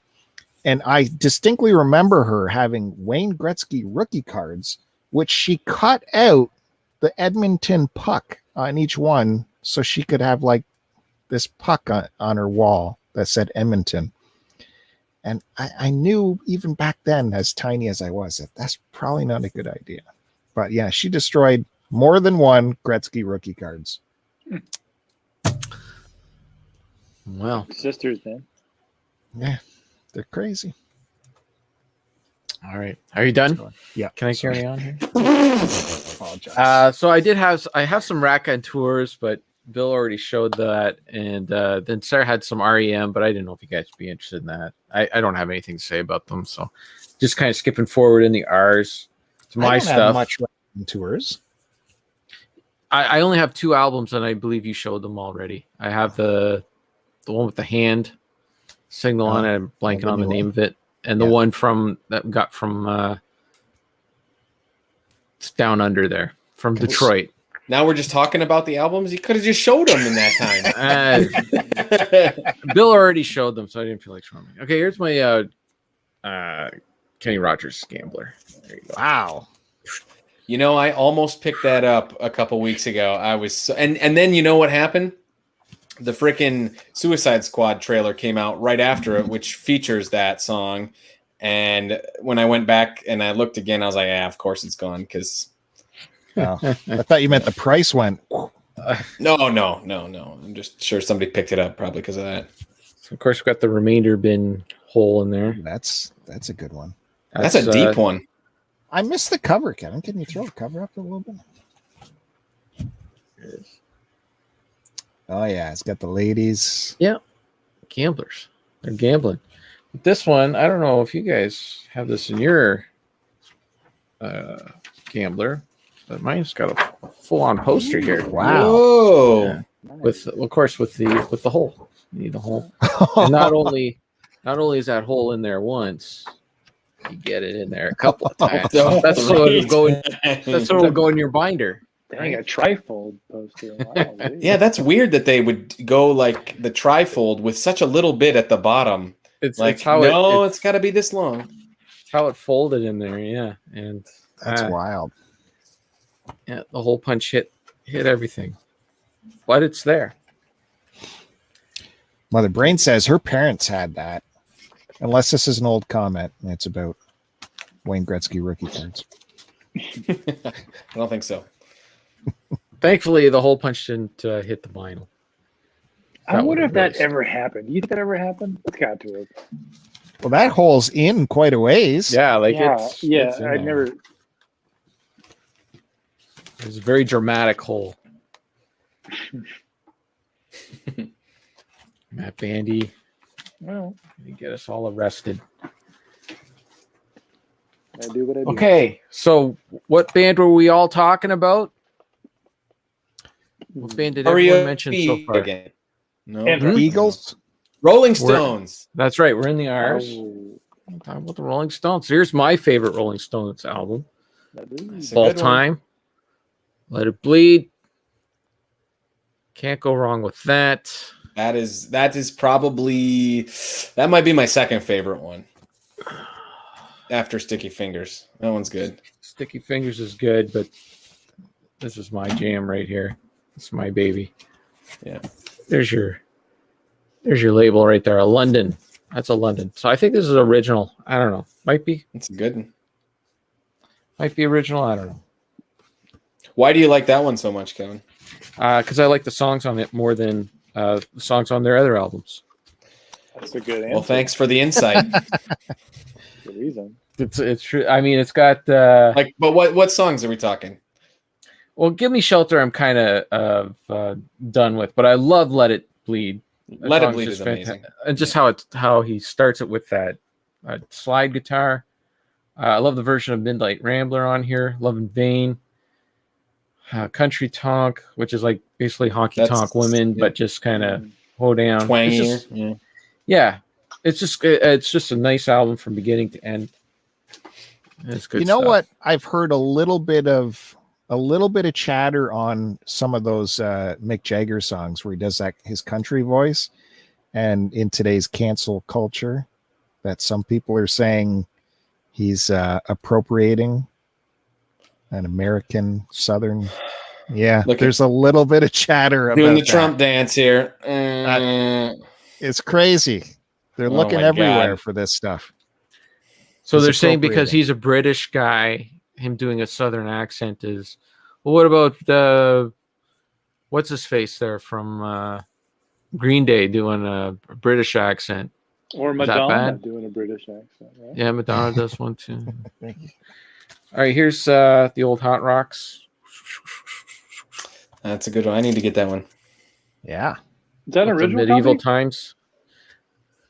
I mean, I got these in 2000, so I don't even know if they had them re-released. Every I time mean, it might be.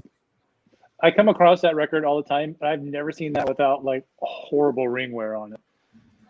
That's true. Yes, Bandy. You're right. Well, what I do is I take care of my records. If I let Bill have this, it definitely would have some ring wear on it. Now, Bandy might be onto something. That printing faculty might have used subpar blacks or something. So I don't know if you could tell by the label if this is original or not. It's a It's a different looking stereophonic. label. It's not mono. But I like Mars. my music in stereo. This is my favorite segment you've ever done on the show Yeah. so far. I know I'm killing it with the energy. Yeah, but you're speaking my language with the records. Okay, so here we can do the comparison right now because this is a reissue of Sticky Fingers. So as you can see, I do have the zipper, but there's nothing. It's just Oh, it's a fake one. yeah. I'm trying to get on Bill's intro. Ah. Even the ass is different. It is a little. It's got a little more All right. definition, I think. Yeah. That's part of the remastering process. Is this not open? I said it looked pretty glossy to me. Shiny. I remember listening to it. What's going on here? Oh, that's right. It doesn't. Oh, you it want doesn't the open top. on the sides. It opens on the top like that. See, it's on the top. Okay. But So I don't it's- have any. There's no extra. You can't look in to see his. Can't see any junk in there. No. There is an insert. Ephemera. This is not ephemera. This is an insert. That's a good shot of the band. Like those pants. I could not Good pull off God. those pants. Yeah. And you got the big. Put that on your wall, right there. I don't have an insert. Who drew that famous logo? It's Andy Warhol, isn't it? Warhol did the tongue. I'm pretty sure. Makes sense. By the way, here's mine. No ring wear, but I There do you know go. what Bandy's talking about. Look at that. You just agreed with him. So I have there's, seen that. Did you know There's my that- label, different than Kevin's. Sticky Fingers Yeah. is the debut of that logo, by the way. So I would say it might be Warhol. Well, there we go. I'm pretty sure it is. This is what we got next here Exile. on the main street. This is good. It's a good one. Yeah. Vinyl Museum. I got this at a record show back in the day. So I don't know if they're like these could be like reissues from 1980 something or whatever too, you know. Yeah. Whatever, it was in good shape. Oh, maybe not that good of shape. I don't think that's supposed to open like that. It's supposed to open like that? No, I don't think so. Yeah. This thing had There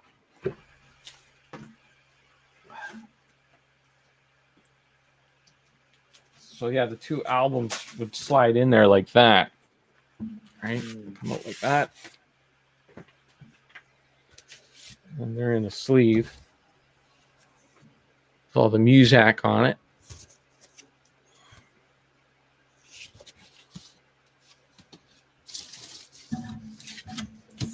There you go.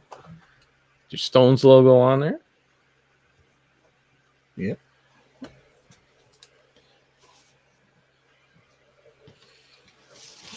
This one's a little bit beat up. Got some bill color on there.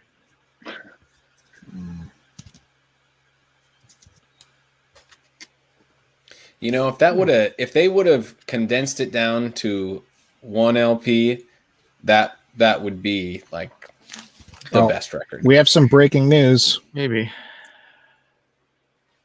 Okay, well there you go. Yeah, That guy that guy. It might have been his butt too. Don't know. could have been. Thanks, sir. Thank you, sir. Sarah chiming in just to prove me wrong. Andy Warhol Okay. did not. So was that guy part of the factory though? Was he part of the Warhol business? I don't know who he is. Never heard of him. So this is what is it? It ain't rock and roll. It's only rock and roll, but I Only like rock and it. roll. This is an import. So he said import on there. Very important. Import. I think it's a UK import. Underrated album. Is it a different cover art? I don't think so. I don't know. No, looks the same. That's. Yeah, I'm not really familiar with that record. I think That's it's the just same one I have. That one's awesome. It's only rock and roll. Ain't too proud to beg. If you really want to be my friend. Dance, little sister, dance. Yeah, that's a good one. You got Billy Preston. Billy Preston. There you go. Could not do an album in the 70s without Billy. There's a domestic version right there. That's no good. You want the import. It's So I don't know if it's a UK import. Yep, made in the UK. looks like the same label. I probably just picked it up because the price was right. Didn't matter if it was an import. Should I go get my It's Only Rock and Roll? Or are we all just showing our It's Only Rock and Roll? Whip it out. And is this a lot? No, I got a few more here. Gotta have some girls, right? You gotta. With the bras. And yeah, it's a fun game. You take this sleeve, you take this out, you take this You got part the out, good one. and you put this into In through the outdoor physical graffiti. or physical graffiti, yeah. Yeah, it's a fun time. It's a fun job. Right there. That would be fun to see right now. Yeah, I'm not doing that. Eh, Just trust me. There you go. Good. Oh, good stuff. This one was you could get these cheap back in the day. Yeah. Like some girls, that was like nobody was buying that. They Nobody pressed a wanted billion that. of them. And Tattoo You, I remember nice. picking this up for like, I don't know, $2-3. Nobody wanted this. Oh, it's such a good one too. I know. Now it's pretty expensive. And it's cool. I was just watching WKRP in Cincinnati, and Dr. Johnny Fever had this on his console. He had that image right there.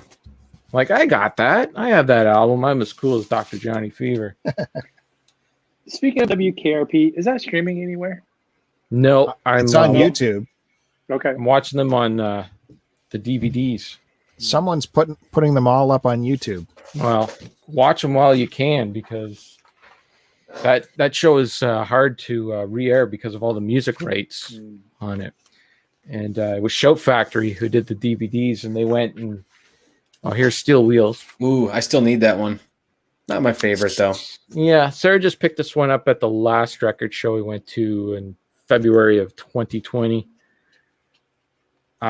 Yeah, the music rights are not easy to get around. So Show Factory did the DVDs, and they went and they pretty much got like 90% of the music rights. There's just a few that they couldn't get.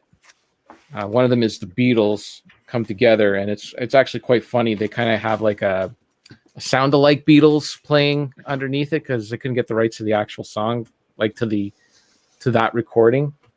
So it's kind of weird. Like they've got all the characters talking over this Beatles music, but it's like this weird off-brand Beatles. And then sometimes they couldn't fix it at all. They'd have to play like a generic song, and it's a completely different actor doing the lines. Yeah. It's like, hey, Dr. Johnny Fever's playing a disco song, and they couldn't get the rights to whatever disco song it was, and it's some different actor.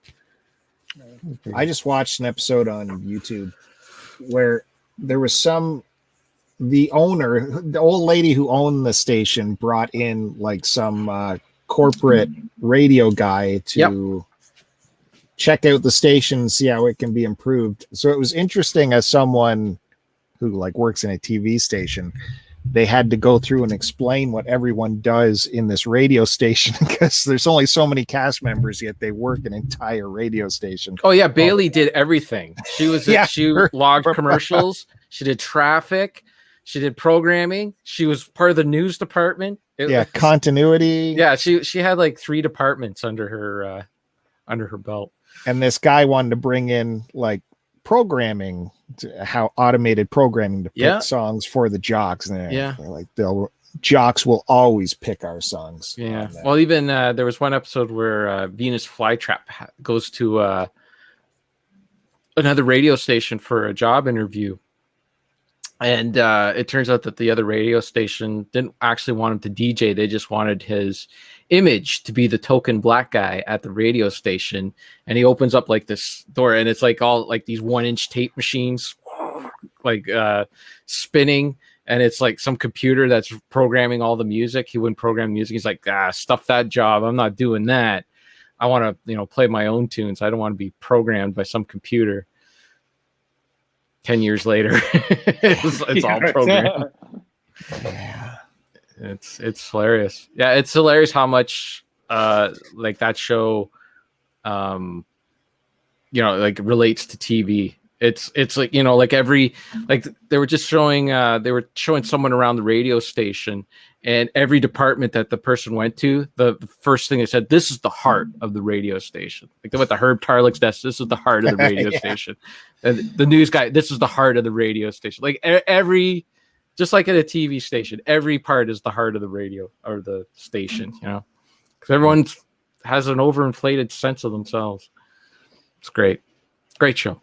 Yeah, for sure. More breaking news from Sarah. The John Pesh was not part of the factory. He was a master student at the Royal College of Art. Jagger liked his swagger. Wasn't he also the host of Entertainment Tonight? Yeah, John Pesh. John Pesh. Yes. A musician in his own right. Don't get art stuff wrong around Sarah. She will I was not let it hesitant to attempt the name. Yeah. Okay, that's it. That's all my Rolling Stones. That's it for tonight. I am done. No more Rolling Stones. That's a solid collection, though. Very good. Yeah, I mean, I'd like to fill in the blanks, but especially the older stuff from the '60s. But when I started collecting it, like you couldn't find it. Yeah. There's reissues. But back in the day, it was good luck. Yeah. Satanic Majesty's Request. No, come on. No, the one I want is what's the white their white album. The one with That's the one, isn't it? No. Beggar's Banquet? No. Oh yeah, Beggar's Banquet. Yeah, that's Beggar's Banquet. That's got Sympathy for the Devil and stuff. Yeah. A couple early ones that are really good. Yeah, that's what I was thinking about. Yeah, that one. Between the Buttons is also very good, and Aftermath is awesome. Yeah, there's a bunch I need. But yeah, I still need to get a bunch too. Yeah, but we might see if I checked off one or two in just a moment. Let's see. Amoeba. Very cool. Well, let's see what I got. Pull them out of the bag. So first off, I did end up getting a film. I've been looking for this film for a while at a reasonable price, and I got it today. I was very happy because usually these go for a little bit more than that. Oh, nice. Steamboat Bill Jr. You guys familiar with this? Buster Keaton? Yeah. I just heard you talk about it. I just got a Buster Keaton collection. Got it for $15. Nice. And this is my favorite Buster Keaton. This one has the famous house falling that maybe you've seen, where he like is standing there and the front of the house falls and the window, he just stays standing. So I got Which the Jackass guys have done. Which, yes, they paid homage to. Kevin's Jackass guys. Sorry. And I believe, was that Jackass 2? I don't know. Kevin would. They're not my guys. I just didn't like how Jay Leno treated them on his show. That's all. Kevin's favorite entertainers of all time. I do know somebody who absolutely loves them and watches not only the Jackass, but you know how they had like a bunch of spin-off shows? Yeah. The Wild Boys and Viva La Bam and stuff. Yeah. Like when one of them died, right? Was it Bam who died? No, it was Ryan Dunn. Yeah. Oh. She was like heartbroken, beard, right? Yeah, he got in like a car accident, right? Yeah, I don't remember. He was going too fast, and he was drunk. And yet, Steve-O is still alive. Yeah, that guy keeps kicking. Yeah. Fun fact about the Jackass crew: Party Boy, Greg Pontius. Yeah, Party Boy. He's from San Luis Obispo, which is the next 10 minutes north of me. We got a proud Matt Bandy over here. Proud. Wow. Put the ticker tape. Proud Matt Bandy alert. I got to make that one up. Proud Bandy. Proud Bandy His dad, alert. his dad is a dentist in San Luis too. So Oh well. Party Boy's dad. To clean One your and the teeth, same, you you two.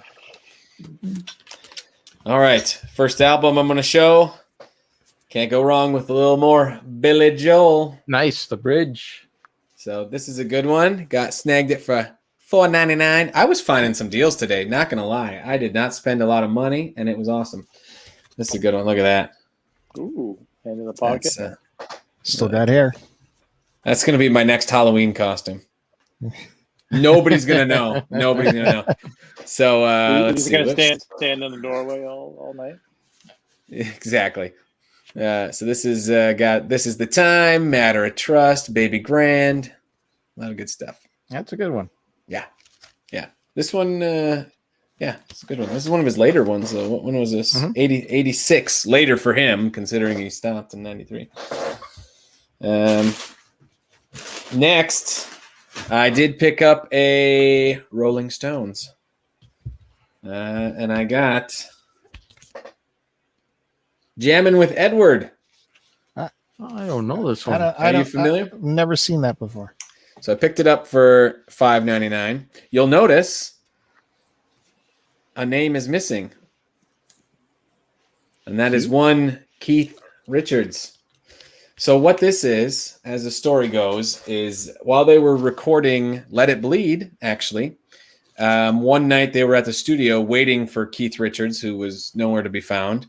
And the rumor has it that he was bummed that they brought in this Roy Cooter guy to play guitar, rhythm guitar, bass, I forget. Or Ry Cooter, sorry. What did I say? Roy. Did I say Roy? Oh, yeah, Roy Cooter. Ry Cooter, sorry. Brother. Roy's his younger brother. Roy was in Dukes of Hazzard. There you go. But he was jealous. That's the story. That's the rumor. But this guy, Nicky Hopkins, I believe he's a keyboardist. I forget. Anyway, his nickname is Edward. And basically what they did is they were just jamming with him. And they decided to record. This all took place in one night. I believe it's only 6 tracks. Yeah, I think it's only 6 tracks right up there. Or maybe 7 tracks. But yeah, they recorded it and they put it out. I guess it's not supposed to be too good, but considering what it is, it's more of a fun oddity than anything. And it's, And it's an actual, like they got the Rolling Stones logo on there. Like, Yeah, that's weird. Legit release. Absolutely. So when was this put out, actually? This came out in 1972. So I've never heard of that. That is so amazing, though. Like, can you imagine that? Like, you're pissed off at the rest of the guys. I'm gonna take the night off, and they're like, okay, we'll just record an album with that. yeah, and they made a whole album. It's crazy. And now the coup de grace. I am happy to announce I am now the proud owner of my first album from this group, and that is Krung. I don't have this one. Awesome. That's whoops. What is this? Con todo el mundo. That's with all of the world, right?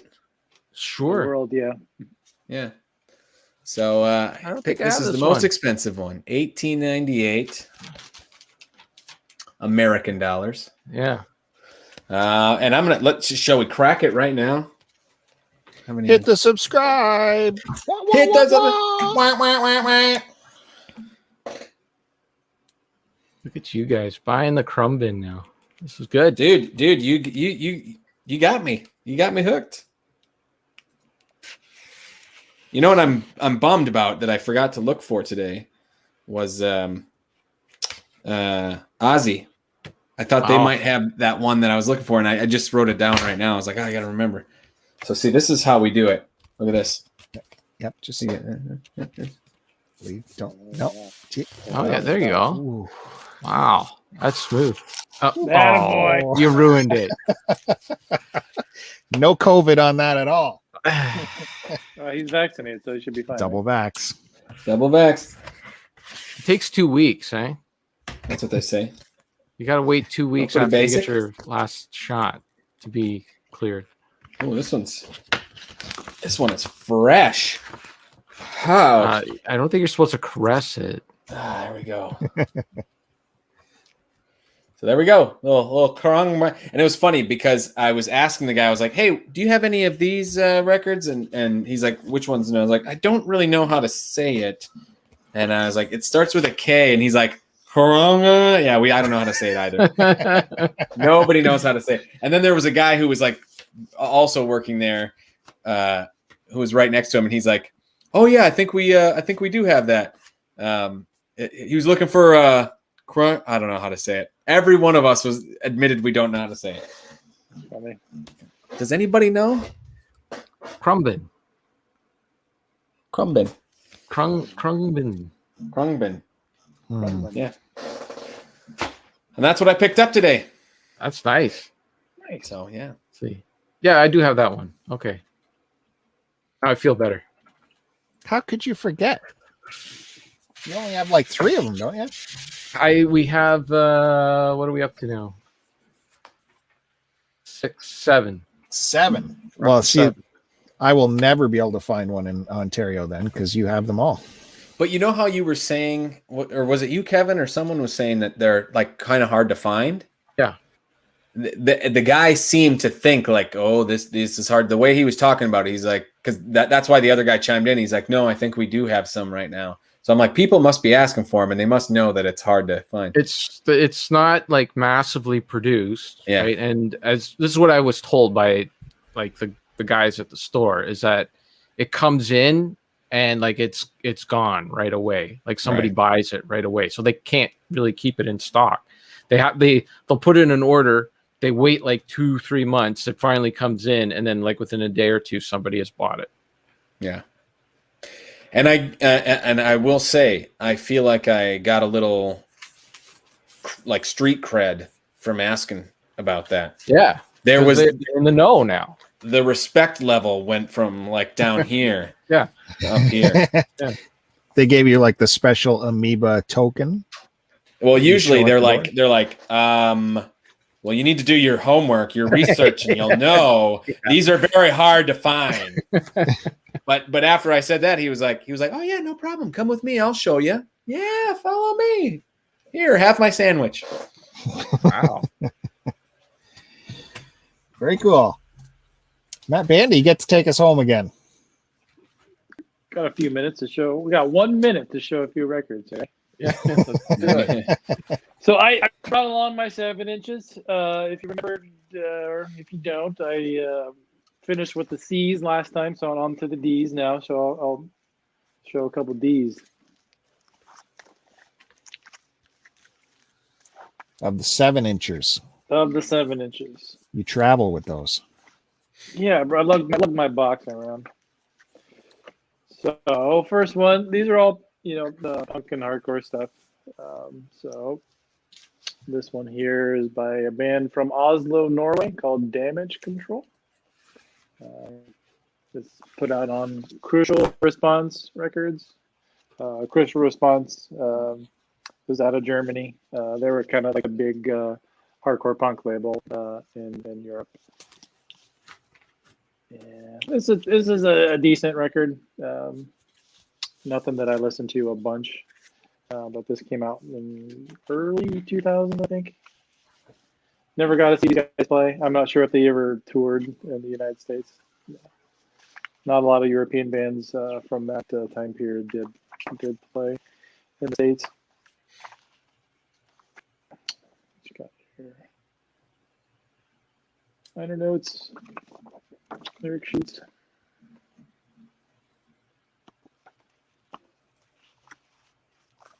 Some ephemera. Oh, hell yeah. Mm-hmm. Yeah, this is just a ad for some other Curtiss Response albums. Oh, So I know where I got this. I got this at Reckless Records in Chicago. They always had the info on the.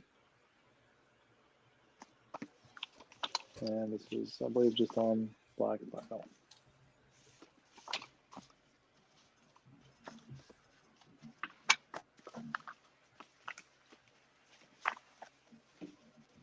Next D is a band from California called Damage Done. Damage Done was a band from, I believe, the Bay Area. I think they put out, this might have, I think this was the only record they put out. The singer, Kyle, he went on to do Rivalry Records, which released a bunch of records in the mid to late 2000s. And you just have your lyrics on the inside of the 7-inch. And this is, if I remember, on yellow vinyl. Ooh. Kind of a banana. It's got a little bit of marble in there, if you can see. Oh.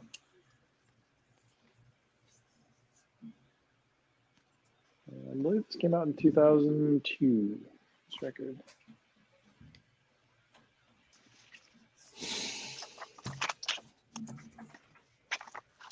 Good old Kyle. Good old Kyle. Yeah, he's a nice guy. I've met him a couple times. He got ran out of the scene, told to get a real name. Yeah. Next release here is by a band called Damages. Not sure where these guys are from. They're put on React Records. This is a kind of a strange release. This was more kind of post-hardcore. So this is kind of more along the lines of Fugazi, if I remember right. I think there was only 2 tracks on this. Wow, there's a bunch of stuff in here that I don't remember being in here. I didn't listen to this record very much. I bought it because mainly because I liked this record label, and I pretty much bought whatever they put out. We got a sticker, and we have a patch in here. This is a cloth. That's a serious patch. Yeah, look at that. Wow. Thought you were going to say panties, but No, patches. really. And we got the download code. There we go. If anybody wants to give that a listen. Get that.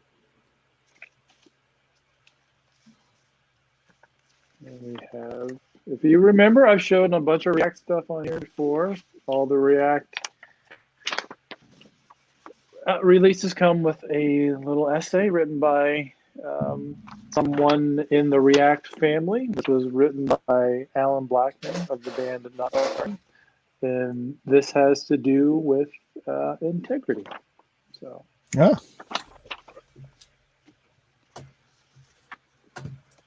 So this was on a marble gray. Ooh, that's cool. Yeah. I'm going to listen to this one again. I hate not being able to kind of describe this record, but I don't really remember it so well. It's been years since I've listened to it. What is on your shirt today, Bandy? Oh, it is the... So there's a king here. It's a guy. It's for Fief, that Dungeon sent in. Yeah, that's cool. Very pastoral image. Yeah, pastoral. Yeah. Pastoral. Pastoral, very pastoral.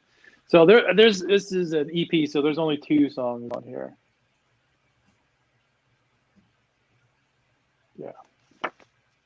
But that's great. I had no idea there was all this stuff in there. It's probably been, 10 years since I've looked into this record. The fact that there's a patch on there, it's crazy. No idea. Don't remember that at all. Is that Battle Vest worthy? That is probably not Battle Vest worthy. Only because it is not a woven patch. It is a cloth patch. These guys don't hold up so well on jackets.